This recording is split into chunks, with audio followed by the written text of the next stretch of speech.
Hola a todas las personas que nos ven en este canal, soy Jorge Quevedo. Vamos a continuar con la lectura de este libro de Zecharia Sitchin, El final de los tiempos. Estamos hablando de esa época en que Marduk asume el comando en jefe en el planeta y tenía planos, ¿no?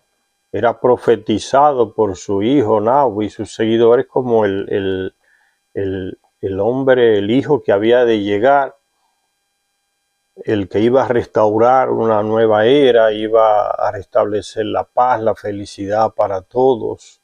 Eso nunca sucedió, y que iba a tener su centro de poder, todo iba a ser en Babilonia, su ciudad, donde iba a estar el comando central de todo. Y para eso, para legitimar esa jefatura en la tierra, él se pretendía que todos los otros Anunnakis principales fueran a vivir a Babilonia, y él les respetaría sus propiedades, el culto que los terrestres le daban a cada uno de ellos, los servicios, eran los cultos, los servicios, cantidad de servidores, llamados sumos sacerdotes, prostituta, todo lo que necesitaban esos señores para vivir en sus llamados templos, que eran sus residencias. Él le prometía que lo iba a respetar, pero no fue así. Y muchos de esos llamados dioses por los terrestres decidieron seguir en sus ciudades, ahí en Mesopotamia y alrededor de Mesopotamia, en lo que hoy es Irán, Siria, por ahí esos lugares, los que vivían en lo que hoy es Turquía, la gente que vivía por aquí, por Canaán, lo que es Palestina, Israel, que estaba todo alrededor de Babilonia. De ahí le llegaron los problemas más grandes a Marduk para realizar sus planos de restaurar, de instaurar un reino de felicidad, de tranquilidad, de paz, de prosperidad. Dice Zecharia Sitchin que los más incansables adversarios de Babilonia fueron los asirios, que residía en lo que hoy es ese pueblo, que después se convirtió en un imperio. Esa gente vivía en lo que hoy es Siria, en esos lados por ahí, o sea, en la parte norte de Mesopotamia, donde estaba Babilonia. Dice, los más incansables adversarios de Babilonia fueron los asirios. Su provincia en la región del Alto Tigris, la parte alta del Tigris, la parte baja es aquí en Mesopotamia, lo que hoy es Irak y esos lugares hacia el sur. Y la parte alta ya es pues lo que hoy es Siria, Turquía, esos lugares. Dice, en la región del Alto Tigris se llamaba Subartu, Asiria se llamaba Subartu en tiempos sumerios, esa región. Y fue la extensión más septentrional de Sumer y Akkad, o sea, septentrional hacia el norte. En lengua y en orígenes raciales parece que los asirios tenían algún tipo de parentesco con el primer jefe de un imperio llamado Sargón, que lo fundó ahí en la ciudad de Akkad, en el sur de Mesopotamia, y que esa ciudad-estado se convirtió prácticamente en la segunda más grande ciudad de lo que es Mesopotamia, de esa gran civilización sumeria, Akkad. Y parece que los asirios tenían algún tipo de parentesco con Sargón de Akkad, hasta el punto que cuando Asiria se convirtió en reino y potencia imperial, de reino pasó a potencia imperial, o sea, un rey que conquista otros reinos, los domina bajo su fuerza, su poder, entonces se convierte en un imperio, varios reinos gobernados solo por un gran rey.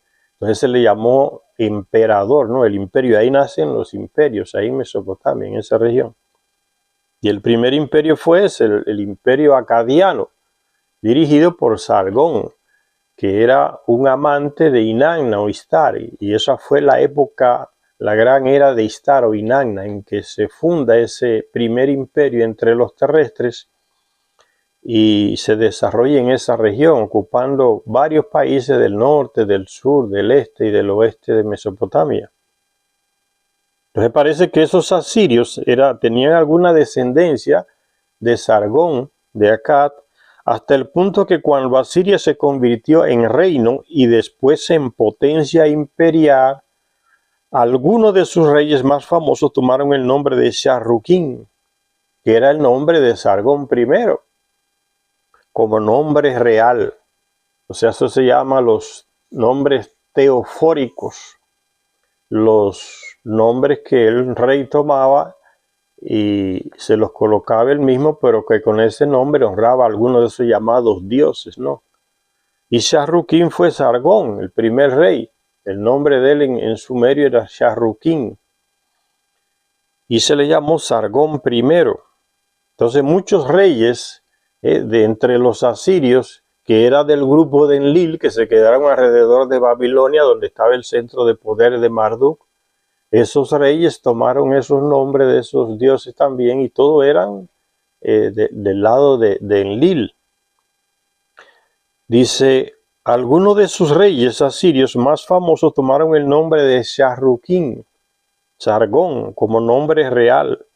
Todo esto recogido a partir de los hallazgos arqueológicos de los últimos 2 siglos corrobora las sucintas afirmaciones de la Biblia, por ejemplo en el capítulo 10 del Génesis, que colocan a los asirios entre los descendientes de Sem, uno de los hijos de Noé, y a la capital asiria Nínive, toda esa región, lo que hoy es Siria, por ahí, y otras ciudades importantes como brotes o extensiones de Sennaar, de Sumer. Su panteón era el panteón sumerio. Sus dioses eran los Anunnaki de Sumer y Akkad, los seguidores de Enlil, del clan de Enlil. Y los nombres teleteofóricos de los reyes y los altos cargos asirios indican su referencia a los dioses, todos del clan de Enlil, a los dioses Asur, Enlil, Ninurta, Nannar-Sin, Adad, Utu y Shamash, Utu. Había templos para ellos, para estos llamados dioses, así como para la diosa Inanna Ishtar. Todos son del grupo del clan de Enlil, estos llamados dioses, a la que también se le daba amplio culto a esa mujer, a Inanna Ishtar.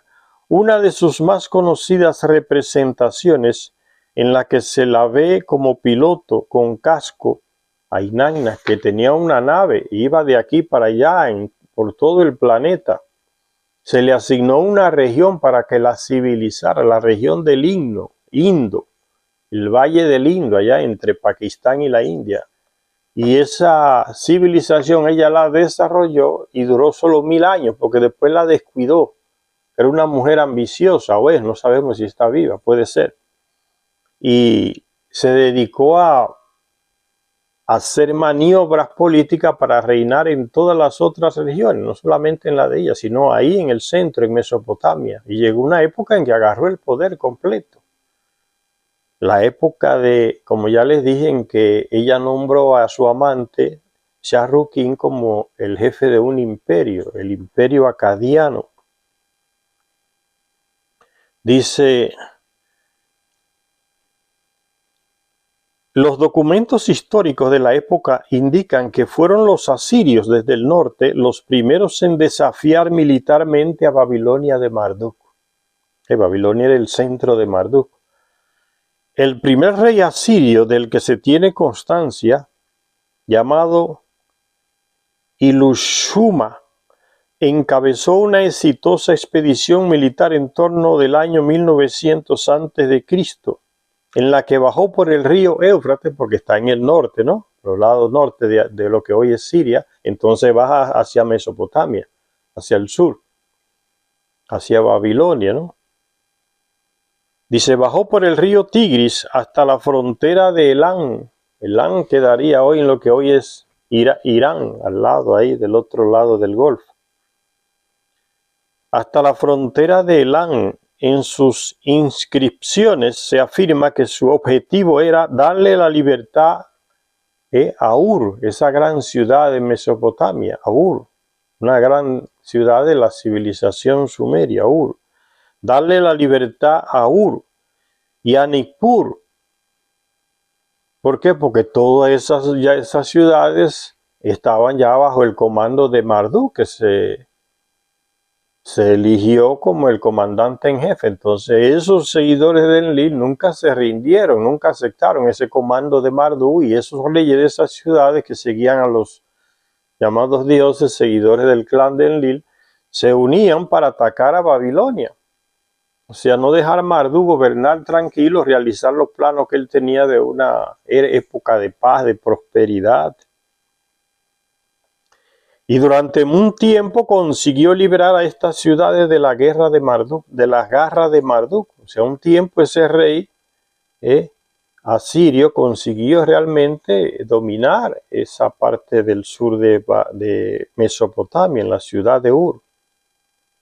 Este fue el primer enfrentamiento entre Asiria y Babilonia en su conflicto, que se prolongaría durante más de 1000 años y que perduraría hasta el fin de ambos imperios, ¿no? Dos imperios, ¿ves? Hay imperios que han durado 1000 años y más. Después llegaron otros imperios que han durado menos, ¿no? El imperio griego, el imperio romano, el imperio de los mongoles, el imperio de los musulmanos, el imperio español, portugués, imperio inglés. Todos esos imperios no han durado como duraron estos imperios antiguos, 1000 años, casi más de 1000 años. El imperio asirio y el imperio Babilonia, porque Babilonia era el centro de Marduk y controlaba todas las otras ciudades que antes eran estaban bajo el poder de la gente de Enlil. Entonces Babilonia llegó a ser imperio por eso también. Entonces era un enfrentamiento constante de guerras. Dice, se prolongaría esta guerra entre Asiria y Babilonia durante más de 1000 años y que perduraría hasta el fin de ambos imperios, hasta que ambos imperios cayeron. Ese es el destino de todos los imperios, señores. No se ilusionen con que el imperio de Estados Unidos va a durar hasta que el mundo se acabe. No, van a caer. Es que es irreversible, la historia es la misma, ¿no? Lo que unos hombres construyen, otros hombres lo destruyen. Ese es el proceso histórico, solo hay que leer para ver que se va repitiendo todo. Dice, fue un conflicto en el cual los reyes asirios fueron normalmente los agresores, ¿no? Porque querían destruir el poder de Marduk ahí en Babilonia. Los agresores fueron los asirios.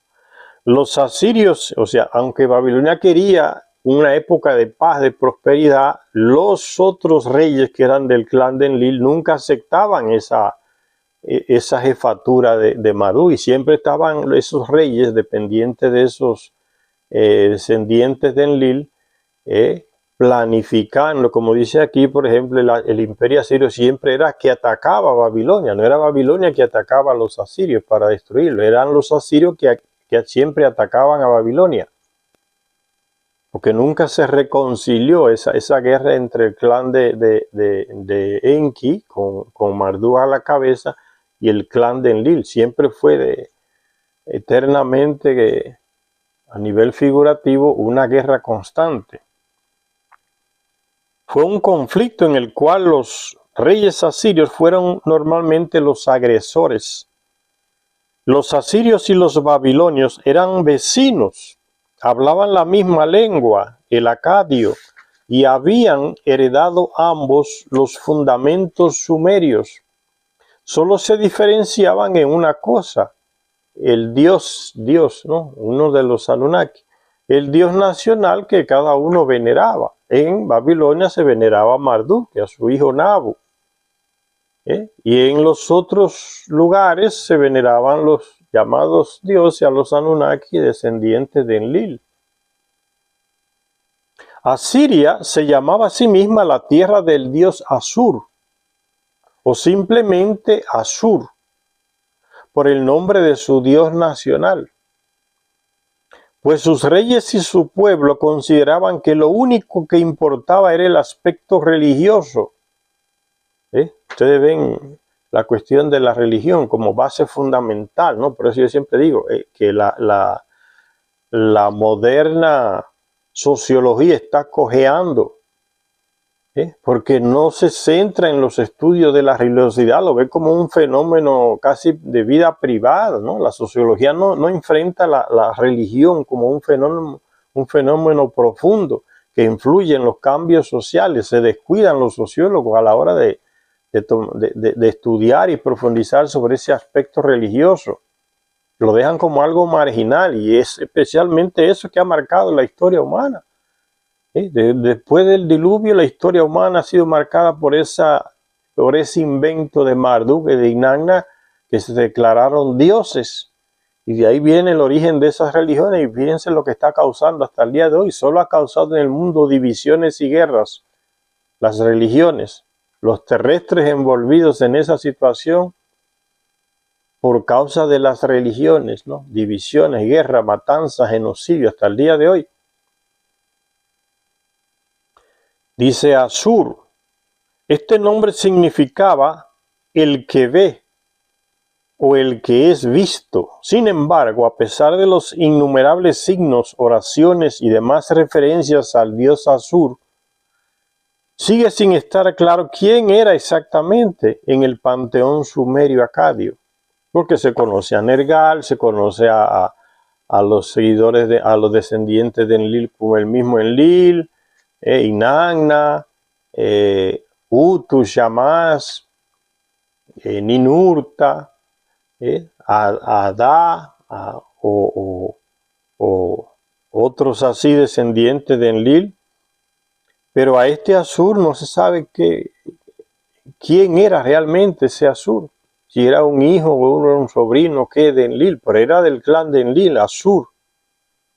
Y en Asiria se le veneraba como el dios principal, ¿no? Otras referencias, dice, en la lista de los dioses era el equivalente de Enlil. O sea, la lista de los dioses sumerios, él aparecía a veces como el equivalente de Enlil. Otras referencias sugieren a veces que era Ninurta, el hijo de Enlil. Pero dado que siempre se relacionaba o se mencionaba a su esposa, se le daba el nombre de Ninlil. Y Ninlil era la esposa de Enlil. Entonces, si a la esposa de ese tal Asur se le llamaba Ninlil, parece que Asur se refería realmente a Enlil, era Enlil. Entonces la conclusión, según Zecharia Sitchin, dice, la conclusión suele ser que el asirio Asur no era otro que Enlil. La historia de Asiria es una historia de conquistas y agresiones contra otras muchas naciones y sus dioses. Sus incontables campañas militares, que fueron extensas y les llevaron lejos de su frontera, se llevaron a cabo como en nombre de Dios. En nombre de Dios. Eso es lo que hace el Yahvé de la Biblia. En nombre de él, ese pueblecito analfabeto que él encontró en el desierto, de gente casi salvaje, con poco grado de formación humana, cultural, agarró ese pueblecito y lo entrenó como un ejército y se dedicó a robar territorio a través de matanzas y genocidios. Eso es lo que hace el pueblo judío dirigido por Yahvé, y todo lo hace en nombre de Yahvé, pues Yahvé que lo manda. Manda a Moisés, manda a Josué, manda a rey David, manda a rey Salomón, todo lo hacen en nombre de Yahvé. Es como los terrestres agarraron esa cuestión de la religión y colocaron a estos señores Anunnaki, llamados dioses, y en nombre de ellos siguieron eso que el Anunnaki le enseñó al terrestre, esa desgracia de las guerras, ¿no? Matanzas y matanzas. Como el terrestre como que se vició en ese fenómeno social de matar y hacer guerras. Y todo lo justifica en nombre de su Dios. Lo que hacen las religiones en las cabezas de las personas es horrible, y sigue sucediendo al día de hoy. Se matan a miles de personas, no importa que sean mujeres, niños, lo que sea, se arrasan poblaciones enteras, con todo, animales, personas, la flora, la fauna, todo, en nombre de un Dios, de un tal Dios. O sea, esa criminalidad, ese espíritu violento, criminal, lo heredan los terrestres de esta raza de gente. Lo mismo que nos crearon, nos transmitieron esa genética fatal de matar a los otros, hacerle el mal a los otros. Y dormir tranquilo, como están haciendo los israelenses, ¿no? Ya no hay escuela en pie en Gaza, ya no hay hospital en pie en Gaza, es para asesinarlos a todos. Más de 10.000 niños enterrados en los edificios. Le dicen, váyase a tal lugar que es seguro, salga de aquí que vamos a bombardear, le dicen los militares israelíes a los pobres gazatíes, palestinos de Gaza. Y cuando van al lugar que Israel le dijo que es seguro, allá él le manda la bomba, porque lo que quiere es destruirlos a todos, matarlos a todos. Y ese loco el equipo ese que está gobernando en Israel, dirigido por Netanyahu, esa gente son enfermos en matar. Están llenos de odio, es un odio, y en eso lo acompañan los estadounidenses, los militares estadounidenses, el gobierno de Biden. Que eso y arma, y arma, y arma, y arma, y no dicen nada del genocidio. Y algunos gobernantes europeos, porque son descendientes de esa misma gente que están en Israel. Los candidatos en Estados Unidos no hablan en contra de Israel, y ya suben como presidentes vendidos a Israel, entregados en cuerpo y alma a Israel. Y parece que son Israel. Le prohíben a los palestinos hacer hasta manifestaciones. En la convención demócrata ahora, ahí en Estados Unidos, en estos días le prohibía a los palestinos manifestarse. En la convención, decir el genocidio que está cometiendo Israel, fueron prohibidos, porque todo es a favor de Israel. O sea, no hay esperanza de que los palestinos se salven de ese genocidio apoyado por Estados Unidos, porque aquí ya suben los presidentes vendidos al lobby de Estados Unidos, de Israel, porque son los banqueros judíos los que tienen el dinero en Estados Unidos y son los que financian las campañas de los demócratas y los republicanos. Entonces, la desgracia de esa, y hay gente que es tan idiota que le llama a esos territorios las tierras santas. Eso no tiene nada de santo, es una tierra maldita. Se puede decir así figurativamente, ¿no? Porque es guerra y guerra y no acaba. Matanzas y matanzas y no acaban. Y son todos familiares. Josué acabó con sus primos. Moisés mandaba a arrasar a sus primos. Yahvé mandaba a arrasar a la misma gente que eran primos de ellos. Todos descendientes de los hijos de Noé. Todos son familiares. Pero se siguen arrasando entre ellos hasta el día de hoy. ¿Y eso quién a qué alimenta eso? Esos llamados dioses, esos Anunnaki que reinaron en esas regiones. Y entonces fíjense, sigue diciendo aquí, hablando de ese imperio asirio, que siempre era el que atacaba a otros, con esa ansia de conquistar, de robar territorio, matando y asesinando gentes. Dice, la historia de Asiria es una historia de conquistas y agresiones contra otras muchas naciones y sus dioses. Pero eso se puede decir igual del pueblo judío. ¿Ve? Lean el Antiguo Testamento a ver qué es lo que van a encontrar. El pueblo judío matando y arrasando en nombre de Yahvé. O sea, es la misma historia del imperio asirio, son las mismas actitudes. Secharia aquí no lo dice, habla de Asiria. Porque Secharia Sitchin se siente judío, se crió en Jerusalén. Y entonces él olvida que el pueblo judío ha venido haciendo eso desde el Antiguo Testamento, agrediendo y arrasando a otros para robarle los territorios. Y dice que fue su Dios que le dijo que hiciera eso, y que ese Dios le prometió esos territorios, que se los roben, que lo conquiste, que arrasen a la gente que ya vivía ahí. Entonces eso que dice Secharia Sitchin aquí del imperio asirio se puede aplicar a los judíos. ese pueblo antiguo, no al gobierno que está ahora en Israel. Fíjense cómo la religión influye, ¿no? Esta misma gente son los que están echando a sus primos, que son los palestinos, arrasándolos, pero matándolos con bombas. Que se mueran de hambre, sin electricidad, sin agua, le cortaron todo, el agua, la electricidad, le destruyeron el sistema sanitario porque las enfermedades los maten a todos, quieren arrasarlos. ¿De dónde sale tanto odio de un ser humano hacia otro? Las religiones. Le metió eso en la cabeza al terrestre hasta el día de hoy.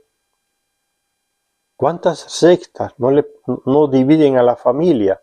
Usted se mete en una de esas sectas religiosas, los testigos de Jehová, los bautistas, los los católicos, lo que sea, esas iglesias, llegó una época en que no se podían ni los muertos juntar unos con otros. No, un cementerio para los judíos, otro cementerio para los católicos, un cementerio para los llamados cristianos evangélicos y otro para los católicos, y ni cerca podían estar las iglesias, como que una le hiede a la otra. ¿Ve lo que causa la religión en la cabeza de las personas? Y esos fenómenos son los que van moviendo a la humanidad, en su mayor parte, y los sociólogos dejan eso de lado. Dice entonces Zecharia Sitchin, la historia de Asiria es una historia de conquistas y agresiones contra otras muchas naciones y sus dioses, igual que hicieron los judíos. Sus incontables campañas militares, que fueron extensas y les llevaron lejos de su frontera, se llevaron a cabo en nombre de su dios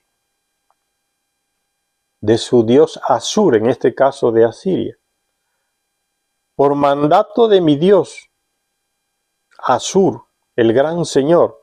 Esa era la frase habitual que en el inicio de los registros de esos reyes asirios, ¿no? Por mandato de mi dios Asur, de mi señor Asur, hago esto, lo que estoy haciendo, la guerra, los genocidios, las matanzas, los exterminios de otros pueblos, el robo de territorios, ¿no? La violencia, en nombre de mi dios Asur, de mi gran señor Asur.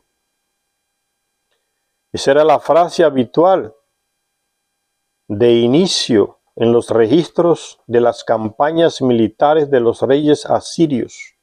Pero en lo referente a sus guerras con Babilonia, lo que sorprende de los ataques asirios es su objetivo central, no solo hacer retroceder la influencia de Babilonia en la región, ahí en Mesopotamia, sino el desalojo real y físico del mismo Marduk de Babilonia, de su centro de poder, que era en Babilonia, donde estaba su residencia o templo, como le llamaban los terrestres, a la residencia de estos señores, los templos. O sea, el objetivo de los asirios no es solamente eliminar la influencia de Babilonia en la región, era capturar, destruir y expulsar de Babilonia al mismo Marduk, que tenía su centro ahí en Babilonia. Sin embargo, la hazaña de la conquista de Babilonia y de prender a Marduk no fue un éxito de los asirios.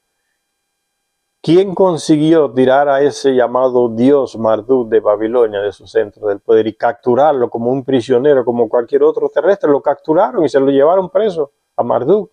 Esos son los dioses, señores. Ese fue el tipo que se declaró Dios, el primero.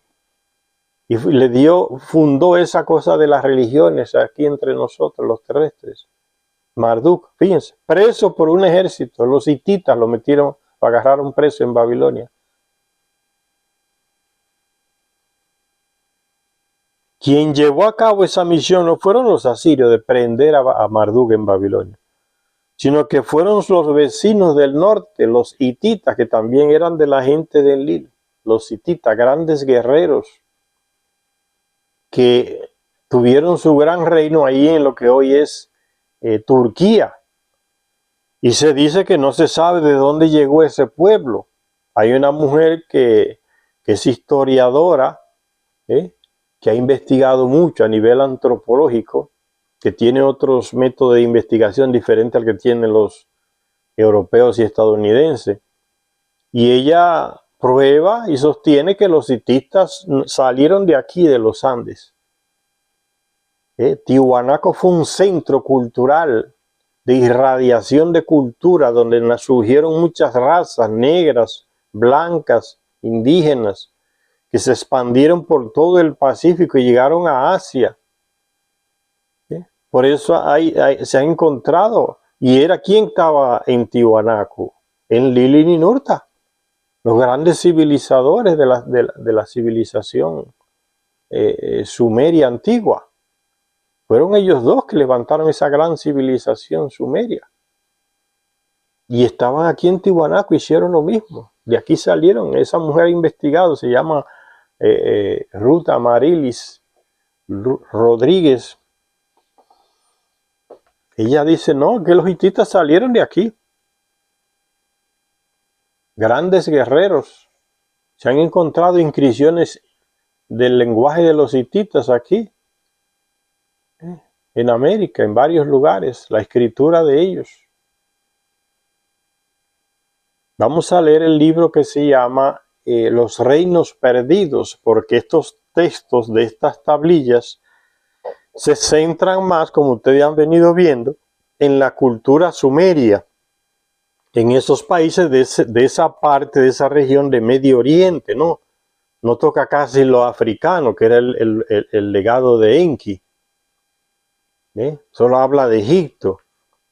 No toca a América aquí, lo que llamamos América, que es el legado de Enlil. Entonces, esas tablillas tocan ese punto que es la civilización sumeria, pero dejan muchos interrogantes que el mismo Zecharia Sitchin no lo consigue explicar. No porque él no tuviera la capacidad, sino porque no le dio tiempo a leer las miles de tablillas que todavía existen y no han podido ser traducidas ni leídas, y que son las que dan informaciones. Y lo que se ha descubierto aquí en América, muchos gobiernos, sobre todo Estados Unidos, se lo han robado. Y se ha descubierto tablillas, no de arcilla, sino de metal, con la misma escrita de los sumerios. Es que la heredaron de los sumerios. No, es que aquí estaban los mismos que desarrollaron la gran civilización sumeria, que eran Ninurta y su padre Enlil, aquí en Tiwanaku. Entonces no es nada extraño. Y en ese libro, Los Reinos Perdidos, que vamos a leer, después de este aquí, Zecharia Sitchin consigue ahondar en las culturas de aquí, de este continente, fundada por ellos mismos, que vinieron de allá, porque tenían sus naves, podían irse a cualquier parte del planeta donde querían, e instaurar civilizaciones. Y eso es lo que hicieron. El planeta era de ellos lo tomaron como su propiedad. Y el comandante en jefe era Enlil y su heredero Ninurta. Y Marduk tomó ese comando, pero Marduk no pudo actuar por acá. Marduk se pudo centrar nada más ahí en Mesopotamia. Y su reinado, que él pensaba que iba a ser terrestre, ¿no?, sustituyendo a Enlil, no resultó ser como él quería, como él esperaba. Entonces la hazaña de conquistar Babilonia y apresar a Marduk no la consiguieron realizar los asirios, ayudados por su dios Asur. Quien consiguió esa hazaña fue un pueblo que estaba hoy en lo que hoy es llamado Turquía, que se le llamaban los hititas. Y que, como ya les dije, esa mujer que investiga, está viva todavía, reside en España, parece que salieron de aquí, de los Andes, los hititas, grandes guerreros. Entonces los hititas entraron en Babilonia y apresaron a Marduk. Hacia el 1900 a.C., los hititas comenzaron a extenderse desde sus bastiones en el norte y centro de Anatolia, lo que hoy es Turquía, convirtiéndose en una importante potencia militar, y se unieron a la cadena de naciones-estados enlilitas que se oponían a la Babilonia de Marduk. En un periodo de tiempo relativamente corto alcanzaron el estatus de imperio. ¿Sí? Llegaron a vencer hasta los egipcios, que era un gran imperio militar, los hititas. En un periodo de tiempo se convirtieron en imperio y sus dominios se extendieron hacia el sur, hasta incluir la mayor parte de la bíblica Canaán, lo que hoy es Israel, Palestina. Ellos estaban asentados en Turquía y fueron descendiendo. Llegaron a ocupar todo ese territorio, llegaron hasta Egipto, los hititas. Grandes militares que se alquilaban a otros pueblos, a otros reinos como mercenarios. El descubrimiento arqueológico de los hititas, de sus ciudades, de sus archivos, de su lengua y de su historia, es el relato asombroso y excitante de cómo se trajo a la vida y se corroboró la existencia de un pueblo y de unos lugares de los que hasta aquel momento solo teníamos constancia a través de la Biblia hebrea.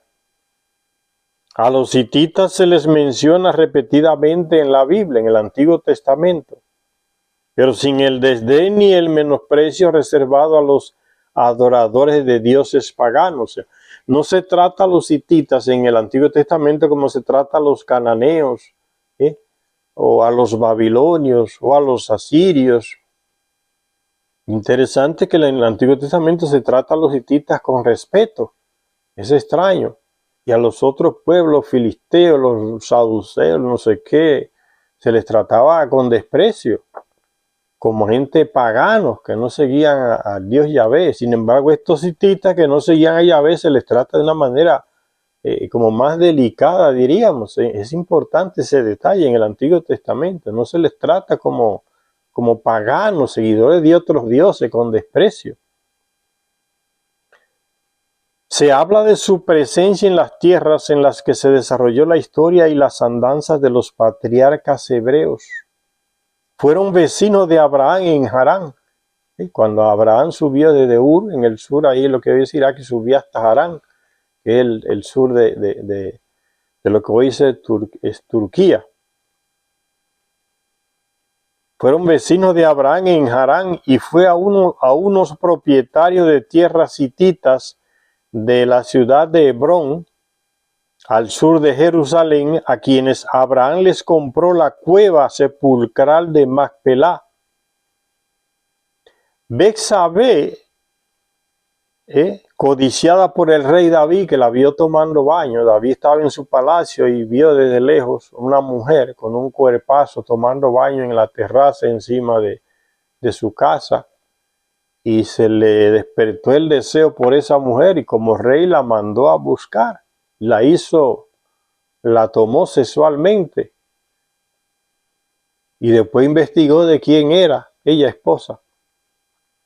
Fíjense lo que dice aquí. Betsabé, codiciada por el rey David, era la esposa de un capitán hitita del ejército de David. Ve cómo los hititas se alquilaban como mercenarios en otros ejércitos. Se les reconocía su estatus de gran pueblo militar. Entonces Betsabé, codiciada por el rey David, era la esposa de un capitán hitita del ejército de David y fue a unos agricultores hititas que utilizaban el lugar para trillar el cereal, a quienes David les compraría la plataforma que había sobre el monte Moria, donde está el templo de Jerusalén. Se la compró, no la conquistó como hacía con otros pueblos. No se las arrebató militarmente, ¿no? Respetaban a los hititas. Se la compró.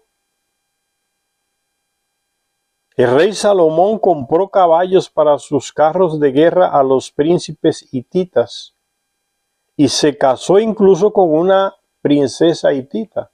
¿Qué tenía aquel pueblo hitita que los llamados seguidores de Yahvé respetaban tanto? En lugar de llamarles paganos, impíos y despreciarlos como hacían con los otros pueblos de esa región ahí, en el Medio Oriente, los trataban con respeto. La Biblia consideraba a los hititas como pertenecientes genealógicamente e históricamente a los pueblos de Asia Occidental. Los expertos modernos creen que habían emigrado hasta Asia Menor desde alguna otra parte No saben. Esta mujer que les mencioné, Ruth Amarilis Rodríguez Sotomayor, que tiene como 50 libros escritos sobre esas razas que salieron de Tiwanaku, se expandieron por el mundo, por Asia, por África, por Medio Oriente. Ella habla de esos hititas. Y dice que el origen de ellos está en los Andes, en Ecuador y esos lugares por ahí, y que todavía hay descendientes de esa gente por ahí viviendo, etnias indígenas que son los descendientes de esos hititas, ahí en los Andes, Ecuador y esos lugares por ahí. Ella sostiene eso con pruebas, no teorizando. Y fíjense lo que dice Zecharia Sitchin aquí. No se sabe de dónde llegó ese pueblo de los hititas y se instaló ahí en lo que hoy es Turquía. Y así sucede con otros pueblos ahí en Medio Oriente, que no se les sabe el origen. Y en el Antiguo Testamento se mencionan pueblos también que no se sabe el origen. Ella dice, no, es que salieron de aquí, de los Andes. Porque Ninurta y otros llamados dioses Anunnaki les enseñaron a navegar, a construir barcos y les enseñaron a pasar océanos. Se dice en los textos de las tablillas, le enseñaron a cruzar grandes mares, eran los océanos. A esos gente de ahí que vivían aquí en América. Les enseñó a construir barcos y ciudades y a cruzar grandes mares, grandes, eran los océanos. Sin embargo, en nuestras escuelas se nos dice, que esos indígenas eran muy brutos porque no sabían cómo es que eran no sé qué y no sabían navegar mucho. Mucha gente se cree esas historias, porque esas historias que sabemos sobre los indígenas aquí en América es la historia que escribieron los locos estos sacerdotes y frailes españoles y escritores españoles para denigrar a esta gente, como ponerlos como salvajes y atrasados. Esa es la imagen que tenemos, la que nos transmitieron esos estudiosos y esos escritores españoles y portugueses sobre los indígenas. Eran grandes navegantes. Podían pasar de una isla a otra en el Caribe o en cualquier región en una simple canoa. Se guiaban por las estrellas, conocimientos astronómicos profundos para la navegación. La Biblia consideraba a los hititas como pertenecientes genealógica e históricamente a los pueblos de Asia Occidental. Vinieron de por ahí, de ese lugar, de Occidente, pero no saben de dónde. Esos escritores de la Biblia no tienen la información de dónde venían realmente los hititas, esos pueblos. Los expertos modernos, europeos y estadounidenses, a eso que Zecharia Sitchin le llama los expertos modernos, creen que habían emigrado hasta Asia Menor desde alguna otra parte. En Japón hay una tribu de la más antigua, si no la más antigua en Japón, que se llaman los Inos. No hay ningún historiador japonés que diga de dónde vinieron los Inos. Esa mujer, Ruth Rodríguez Sotomayor, dice, no es que los Inos salieron de Ecuador, salieron de los Andes. Son los mismos taínos que emigraron al Caribe, son los mismos taironas que están en Colombia, ese era su nombre original, los taironas. Son los mismos taínos que fundaron Taiwán, son los mismos taínos que navegaron y fundaron Tailandia, son los mismos sinos que se expandieron hasta Japón. La cultura de los chanes, esa gran cultura que salió de los Andes y se expandió hasta la India y esos países de Asia. Los chanes que educaron y civilizaron a los grandes sacerdotes y escritores y filósofos de la India. Los chanes fundaron esa gran civilización de los chinos. Tú le preguntas a los grandes historiadores chinos de dónde llegaron los chan, ese pueblo originario que dio lugar al pueblo de los chinos. Los chan no saben y se quedan callados. Salieron de los Andes. Y los sinos igual. Son los taínos del Caribe, son los taironas de Venezuela, son los que fundaron Tailandia, Taiwán, Inos de Japón, son los mismos, grandes navegantes. ¿Quién les enseñó? Ninurta.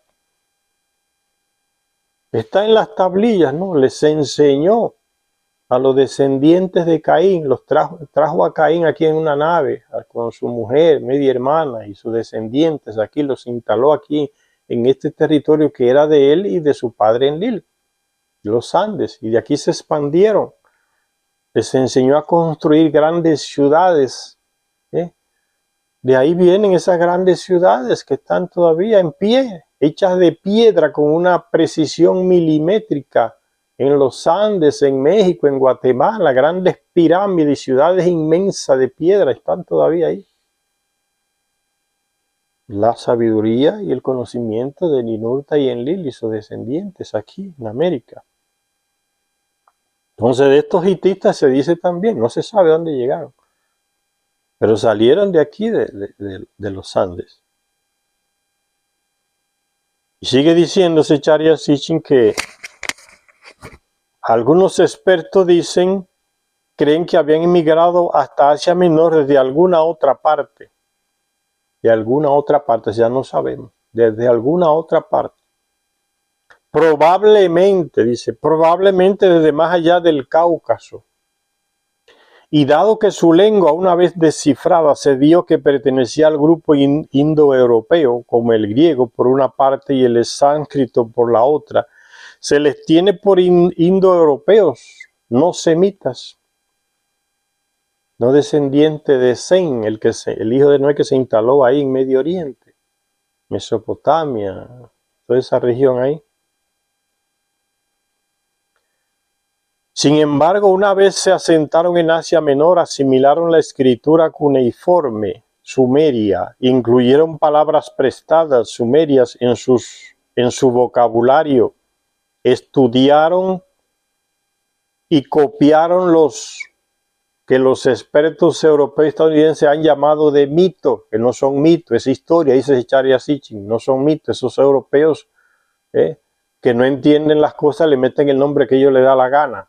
Y como ellos son los que dominan y escriben los libros de historia y le dicen, entonces eso se ha quedado, mitología, griego, eso es mitología, sumerio, eso es mitología, de África o de Asia, mitología, porque ellos no lo entienden y le ponen ese adjetivo de eso es mitología. Ellos son los ignorantes, la mitología no son mitos, el Charya Sitchin es el que nos dice eso. Esto no es mito, nunca fue mito, no ha sido mito. Los escribieron estas cosas antiguas, no lo veían como mitos, era su historia. Pero eso de mitología y leyendas y cosas, eso lo inventan los llamados expertos europeos y estadounidenses.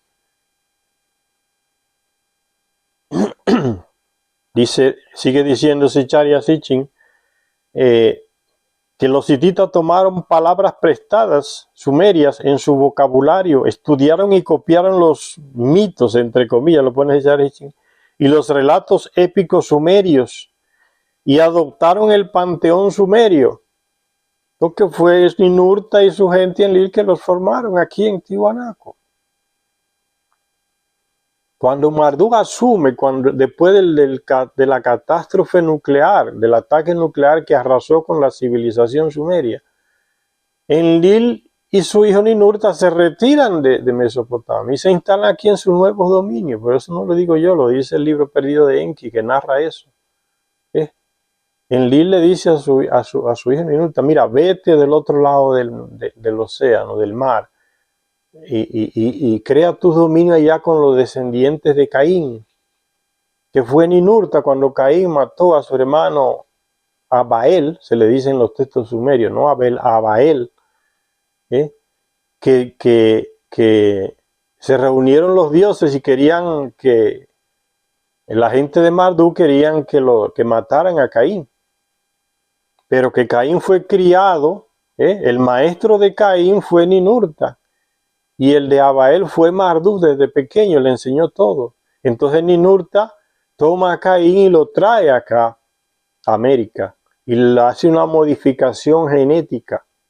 Por eso los descendientes de Caín en América no tienen pelos, no son peludos, son lampiños, como se dice popularmente, son los indígenas de América, traídos aquí con esa manipulación genética, los descendientes de Caín. Ustedes no ven que la Biblia solamente habla de los descendientes de Abel y del tercer hijo de Eva y de Adán y Eva, de Set. Entonces a Caín ya no se le menciona más en la Biblia, en los descendientes de Caín se le deja de lado, porque ya estaba aquí en América, Ninurta lo trajo aquí, la historia de ellos es aquí, en América. Los indígenas de América son los descendientes de Caín, por eso Ninurta los instala aquí, le enseña esas grandes ciudades de piedra. Esa es la sabiduría de Ninurta y de Ningicida, que aunque era hijo de Enki, se vino aquí también a Mesoamérica con sus seguidores egipcios, negros, egipcio de África. A la gente se le olvida cuando habla de África y en los libros de historia se nos mete que África son esos pueblos salvajes, de tribu, que andan con taparrabo. Es difícil vos encontrar un libro que hable de África y se centre en la civilización más avanzada del mundo, la civilización egipcia, que es africana, y no dicen nada de eso. La que le dio origen a la civilización griega, lo dicen los mismos griegos, los sabios griegos. Lo que sabemos lo copiamos de los grandes sacerdotes egipcios. Fuimos allá y nos enseñaron todo lo que sabemos. Y los europeos, que es lo que han expandido por el mundo, que ellos son descendientes de la gran civilización griega. Es falso, es racismo. Los griegos lo tomaron todo de los egipcios.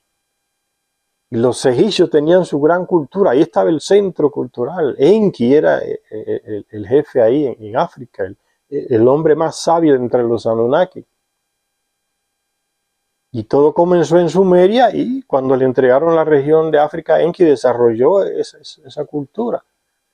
Ese es el origen de nuestra cultura, los negros del norte de África, llamados los egipcios, y no dicen nada de eso. No, África es un país, es un continente de gente salvaje. ¿Y los egipcios de dónde eran? Le da vergüenza a los europeos decir, nuestra cultura nos viene de los egipcios, a través de los griegos, de los romanos. Se cortan, no, nada más de los griegos. A los burros que no leen, pues creen esa historia, pero al que lee e investiga se da cuenta que los mismos antiguos filósofos griegos dicen que su sabiduría les vino de los egipcios.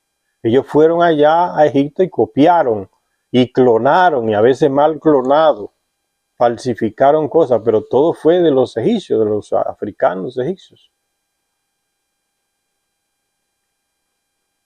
Entonces sigue diciendo, hablando de esos hititas, que vieron cómo se les trataba, cómo los hebreos trataban a los hititas distinto a los otros pueblos, aunque no eran seguidores de Yahvé, los trataban con un gran respeto. Y los testimonios son del rey David, que tenía militares hititas en sus ejércitos, a Abraham, que le compró terrenos a ellos con todo el respeto, no se los arrebató nunca. El rey Salomón se casó con princesas, una princesa hitita, o sea, había un gran respeto por ese pueblo, era una cultura avanzada. Entonces esos expertos europeos no saben de dónde llegaron, dicen probablemente desde más allá del Cáucaso, esos montes que están ahí después, Turquía hacia allá, hacia el este. Y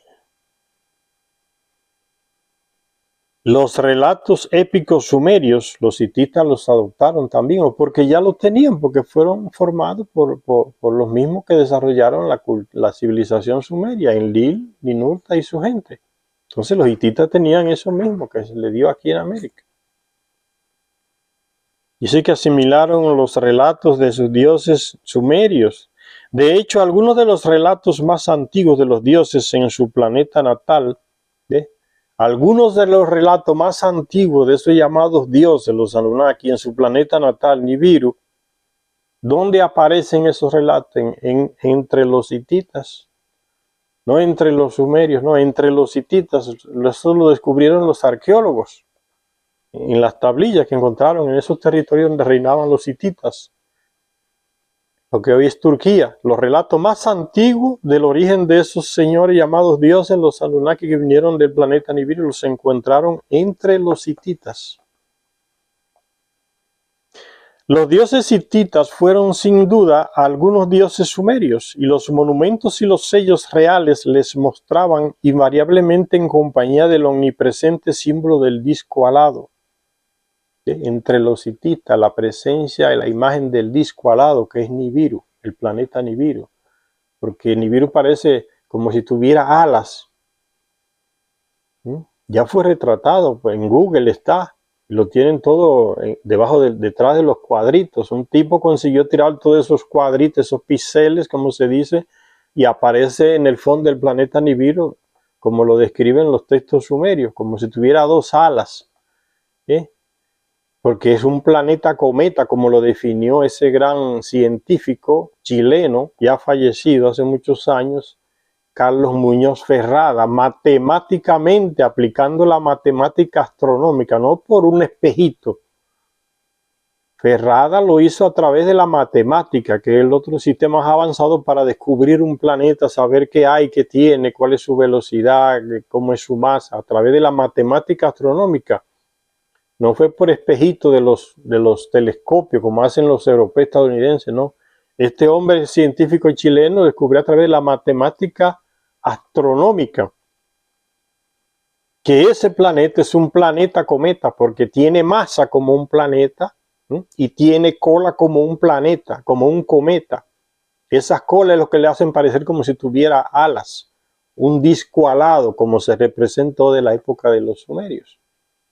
Y esas representaciones más antiguas de ese planeta, el planeta alado, del cual aparecen cantidades de representaciones aquí en América también, entre los mayas, los incas, porque eran la misma gente que estaba aquí, los mismos Anunnaki.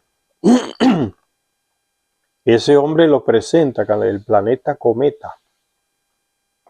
Entonces el símbolo de Nibiru se encontró, las representaciones más antiguas se encontraron en medio de los hititas. Ese pueblo que los europeos no saben de dónde llegó ahí, a esa región, lo que hoy es Turquía. A estos dioses se les llamaba a veces en los textos hititas por sus nombres sumerios o acadios. Nos encontramos con Anu, Enlil, Ea, Ninurta, Inanna, Istar, Utu, Shamash, mencionados una y otra vez en los textos hititas. ¿Ven? En otras ocasiones los dioses eran denominados por sus nombres hititas. Liderándoles estaba el dios nacional hitita llamado Teshub. El que sopla el viento, quiere decir ese nombre, en el idioma de los hititas, el que sopla el viento, dios de las tormentas. Dice Zecharia Sitchin que no era otro que el hijo pequeño de Enlil, llamado Iskur, en Sumeria. Ese Teshub de los hititas es el hijo pequeño de Enlil, Iskur, o Adad también se le llamaba. En sus representaciones aparece con un rayo como arma normalmente de pie sobre un toro, que es el símbolo de la constelación celeste de su padre Enlil, la constelación del toro. Por eso Teshub o Iskur, el hijo más pequeño de Enlil, aparece encima de un toro, porque es del clan de Enlil. Tenía su representación espacial en la constelación del toro. Vamos a parar por aquí. En la próxima continuamos con esta lectura de este libro de Zecharia Sitchin, El final de los tiempos. Gracias a todas y a todos los que nos ven en este canal. Hasta la próxima lectura.